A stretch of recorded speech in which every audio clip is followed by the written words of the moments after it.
Les voix de l'APP, le podcast de la préfecture de police. Bonjour à tous.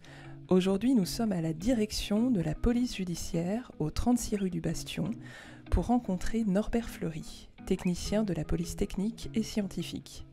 Norbert va nous parler de l'odontologie médico-légale, un procédé d'identification des victimes, et il va nous expliquer en quoi cela consiste.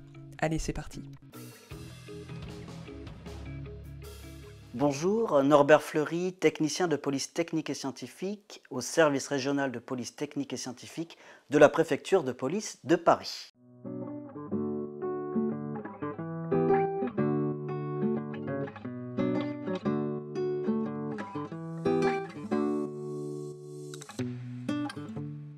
Alors, on va s'intéresser à un événement qui s'est déroulé le 4 mai 1897, qui est l'incendie du bazar de la Charité. Alors, on va en parler aujourd'hui, justement, parce que c'est là qu'est née l'odontologie médico-légale. Il s'est trouvé que c'est un incendie qui a eu lieu dans un grand bâtiment et qu'il y avait beaucoup de personnes qui y étaient. Et malheureusement, lors d'un incendie, les corps sont difficilement identifiables.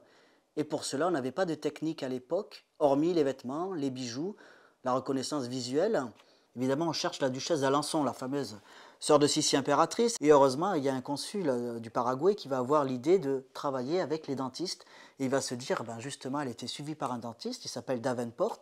On va lui demander de venir et d'identifier sa cliente. Et de là, il va explorer la bouche de tous les cadavres qui sont là. Et ça va être évidemment quasiment le dernier cadavre où là, en ouvrant la bouche, il va reconnaître son travail.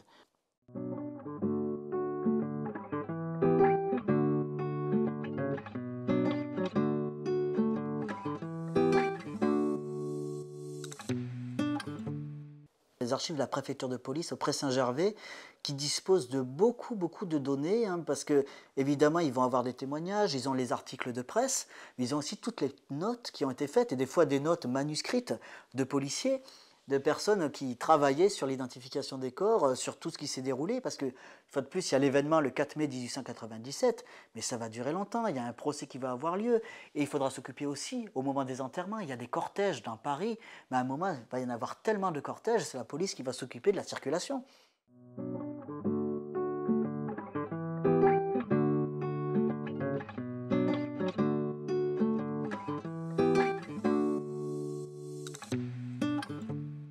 L'identification des victimes à l'époque, jusqu'à maintenant, et puis on va voir qu'il y a quand même des choses qui restent.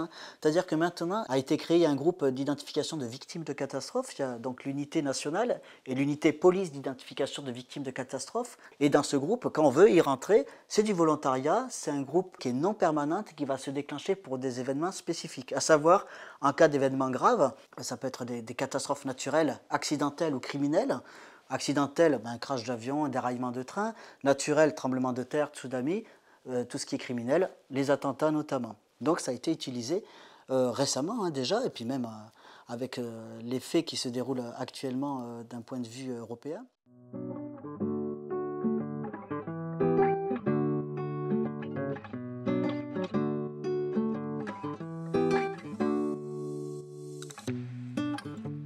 Cette unité, elle va être découpée en deux parties. Il y a l'antémortem et le post-mortem. Antémortem, c'est quoi? Là, on travaille avec les familles, c'est-à-dire une catastrophe a lieu, un numéro est mis à disposition des proches. Ils vont appeler, on va avoir par exemple un père qui va dire « ma fille a disparu, elle était à cet événement, elle était à ce concert, j'ai plus de nouvelles ».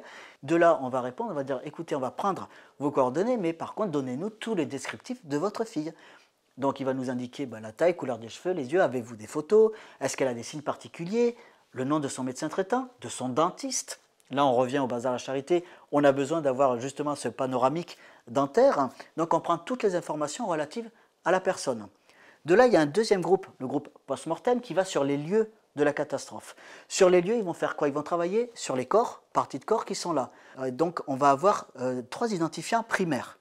C'est-à-dire, ça va être quoi les identifiants primaires? L'ADN, les empreintes, l'odontologie.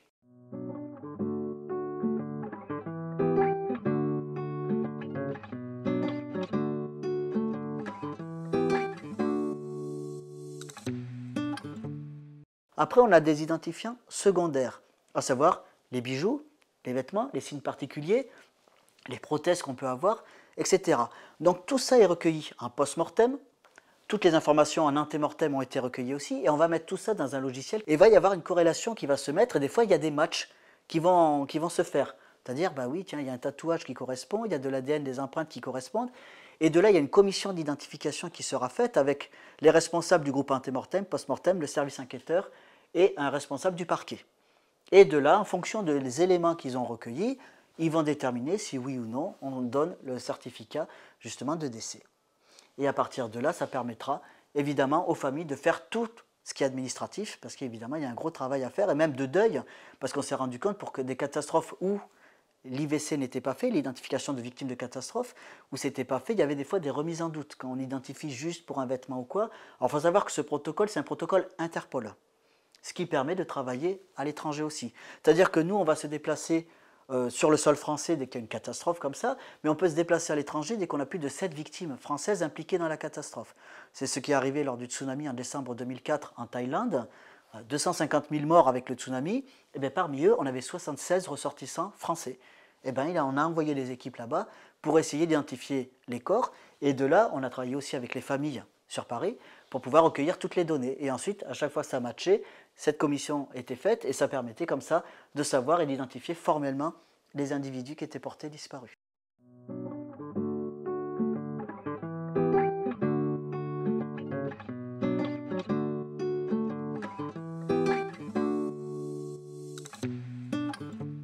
C'est vraiment un groupe qui va être déclenché et émis uniquement en cas d'événement grave. Donc c'est le préfet qui va le déclencher. Et de là, nous, la vingtaine de personnes qui sommes ici au service régional de police technique scientifique de la préfecture de police de Paris, on est là, on est disponible 24 heures sur 24, c'est-à-dire qu'on est rentré dans ce groupe.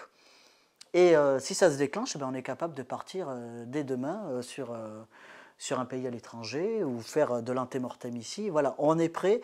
Nous, ça fait partie des conditions. On a accepté, on est rentré dans ce groupe pour pouvoir justement intervenir en cas d'événement grave.